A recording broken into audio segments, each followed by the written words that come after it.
कितने महत्वपूर्ण प्रश्न पर हमें आपने अवसर दिया। गुस्सा अच्छी नहीं बात है। This is not the way, please no.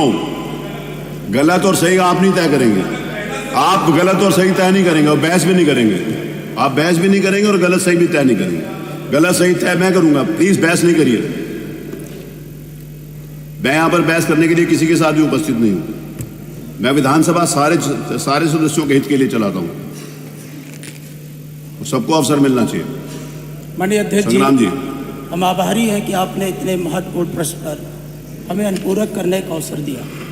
मानवर हम सबकी शुरू से ही, जब से माननीय मंत्री जी ने ऊर्जा विभाग संभाला है और बड़ी बड़ी बातें करते थे माननीय, जब हम पूछना चाहते हैं माननीय मंत्री जी से, जब आखिरी गांव के छोर तक हमारे इसी विभाग ने खंभा पहुंचा दिया, बिजली पहुंचा दिया, तार पहुंचा दिया, ट्रांसफार्मर, सारी ट्रांसमिशन लाइनें बिछा दिया, आखिर क्या वजह है कि भारतीय जनता पार्टी की सरकार उसे निजी हाथों में क्यों सौंपना चाहती है? और हमने जब ये जानना चाहा कि जब आप निजी हाथों में सौंपेंगे तो हमारे कर्मचारी जो अधिकारी हैं उनकी आप कैसे मदद कर पाएंगे? तो माननीय मंत्री जी ने उसका गोलमोल उत्तर दिया। मानवर हम निजीकरण का इसलिए विरोध करते हैं कि बड़े संघर्षों के बाद हमें आरक्षण मिला है। क्या माननीय मंत्री जी निजी क्षेत्रों में पिछड़े और दलित वर्ग के लोगों को आरक्षण देने का विचार करेंगे? और फिर माननीय मंत्री जी कहते हैं प्राइवेट, तो प्राइवेट आपने आगरा, नोएडा, जिन कंपनियों को आपने मौका दिया है, क्या वो कंपनियां सस्ते रेट पर बिजली उपलब्ध करा पा रही हैं?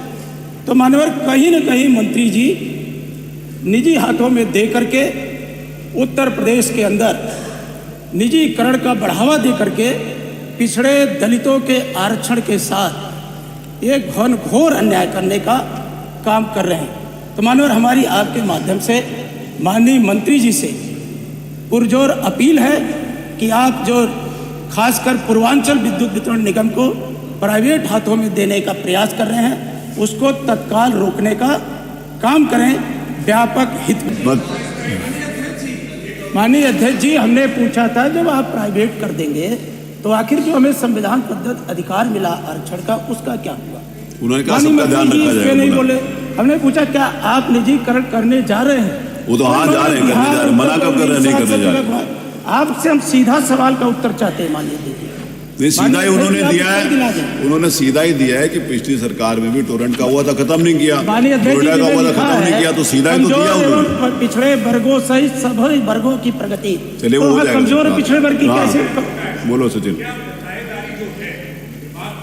क्या वो लॉस से ज्यादा है या कम है? बस इस पर क्वेश्चन बता दें सर। बकायादारी, जो विभाग की बकायादारी है सर, उन्होंने बताया ना कि 1 लाख कितने, 1,00,000 करोड़ रुपया जिस समय 17 में बकाया था, ये बताया। जब हमारा लॉस से ज्यादा हमारी बकायादारी है सर, तो हमारे पास तो एसेट ज्यादा है।